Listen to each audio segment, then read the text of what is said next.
ऐसे मर्द को छोड़ दो, बेशक वो तुम्हारा शोहर ही क्यों ना हो, जो तुम पर बहुत ज्यादा जिस्मानी तशद्दुद करे। हर लिखी हुई बात को हर पढ़ने वाला नहीं समझ सकता, क्योंकि लिखने वाला एहसास लिखता है और पढ़ने वाला अल्फाज पढ़ता है। इंसान दूसरे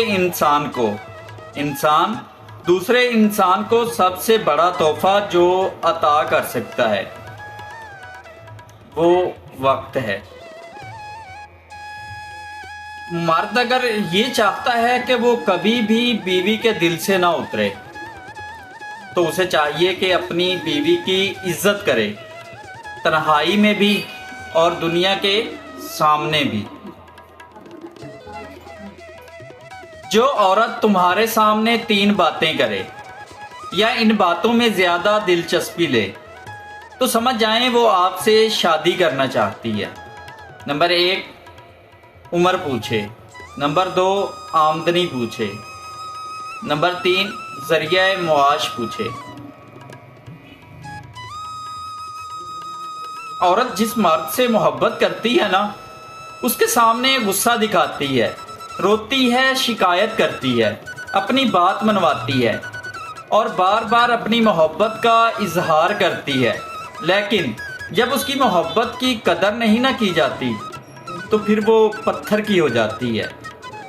और फिर पत्थर कहाँ बोलते हैं।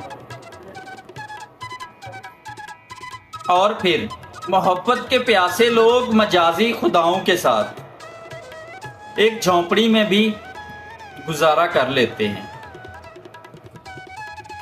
मोहब्बत में मुब्तला होना दुनिया का सबसे खूबसूरत तरीन एहसास है, मगर ये उतना ही भयानक भी है अगर ये किसी गलत शख्स की मोहब्बत में मुब्तला हो जाए।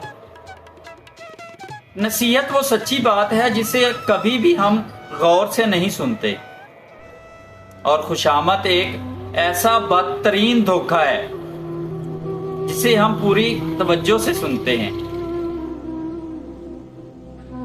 वो औरत मर्द पर बहुत जल्दी असर करती है जो खूबसूरत हो। मर्द उस औरत के इश्क में जल्दी पागल हो जाता है। मर्द उस औरत के इश्क में जल्दी पागल हो जाता है जो औरत खूबसूरत होने के साथ साथ मालदार भी हो।